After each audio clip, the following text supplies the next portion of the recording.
Malinis, malawak at maaliwalas na pamilyang bayan.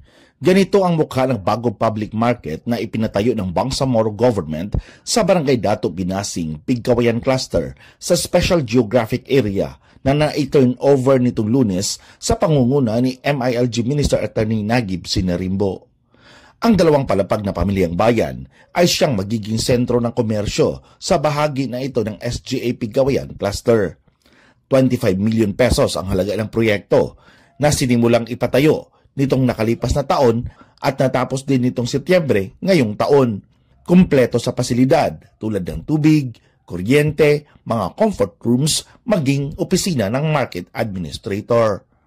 Una, yung gaya sa pagka na binigay sa iba-ibang clusters dito sa Special Geographic Area ay unti-unti nang natatapos. So, ang pinakauna talaga natapos ay yung sa Manaulanan sa Pikit Cluster 3. Tinurn over natin yung the other day, and then ngayon naman tinurn over natin itong dito sa Pigcawayan Cluster dito sa Dato Binasing para magamit na ho kaagad ng mga kababayan natin.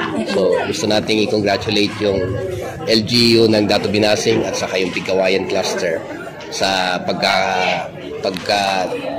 pagka-inaugurate nitong public market para ho sa kanila. Yung room para doon sa public administrator, public market administrator natin, para meron talagang professional na nagra-run ng market para maging viable talaga siya. Pangalawa ay merong mga specific stalls para sa iba-ibang klase ng paninda.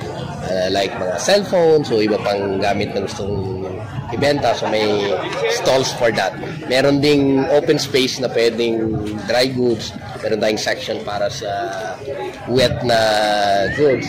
And then meron siyang malaking mga public toilets para magamit din ng mga kababayan natin at malinis yung palengke.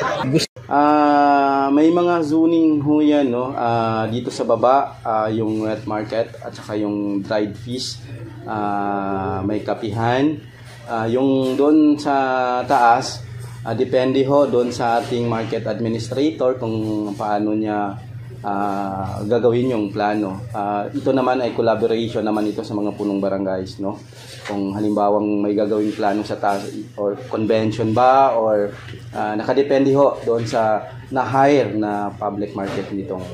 Talagang walang problema yung comfort room natin, okay siya, no? Ako ay nagpapasalamat sa Bangsamoro government, sa BARM, no? Sa pangunguna ng ating Chief Minister Ahod Balawag Ibrahim Al-Haj. Dahil nagkaroon kami ng isang public market through sa initiative po ni MILG Minister Attorney Nagib Sinarimbo. At ito po ay na-handover na or inaugurate na kanina po, no? Ito ay officially pag magmayari na po ng Pigcawayan Cluster, no? Yung 12 barangays. Mas accessible din umano para sa mga karatig na bayan at barangay ang nasabing pamilyang bayan dahil karamihan sa mga tao ay dito dumadaan kapag patungong Cotabato Province o di kaya ay bayan ng Sultan Kudarat sa Maguindanao del Norte at mga residente malapit sa Libungan Marsh. Pero bago pa man itinayo ang nasabing pamilyang bayan, ay dati ng palengke ang lugar at nabulabog lamang dahil sa mga kaguluhan noon. Marami na po. Siguro umabot na ng 40 plus yung nag-intend na maglalagak or magninegosyo ho dito sa ating public market. Pero according kay kay Minister Attorney Sinarimbo, no, na dapat yung 12 barangays ay mayroon talagang nakalaan na space, area or stall na pwede yung kanilang constituent doon sa barangay nila ay magiging representative or maka-occupy nung space na yon para intended po para lahat po nung 12 barangays ay magkakaroon ng space para sa kanila. Siguro doon sa accessibility nito dahil kung makikita ninyo yung barangay ho natin ay strategic ho sa lahat ng kalapit nito dahil naging parang sentro ho siya unang-una nung 12 barangays, no? At nasa provincial road pa po, then komportable po yung mamamalengke or yung pupunta at maglalaga po ng negosyo dito dahil ho doon sa meron ho tayong ganda ho yung peace and order natin dito. In fact, meron ho tayong station ng PNP. Siguro plus factor din yon para doon sa kumpiyansa ng magninegosyo or even yung mamamalengke na pupunta sa ating public market. Merong sinet na criteria yung grupo ng mga barangays, lalo na yung barangay Dato Binasing na siya directly magmamanage ng market na yon. Base doon sa criteria na yon ay sasalain yung mga mag-a-apply.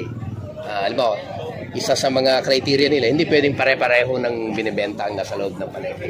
Kasi kung ukay-ukay lang lahat yan, walang variation. So, kailangan natin na may iba-iba na paninda para lahat ay, kung gusto mo pumunta sa palengke, ano yung kailangan mo, madaratnan mo naman. Naging inspirasyon sa disenyo at arkitektura ng pamilyang bayan ay ang mga nakaukit na mga tradisyon at kultura ng Bangsamoro tulad ng mga nakapalibot na mga panolong. Sa huli, ang pamilyang bayan ay layo na maisaayos ang gobyerno at pamumuhay ng mga tao mula sa mga kaguluhan noon kung saan nagbibigay ng pagkakataon sa Bangsamoro government para sa mas malawak na oportunidad ng mga komunidad sa rehiyon. Mula sa SGA Pigkawayan Cluster, ako si Ferdinand Cabrera para sa Kutang Batu News.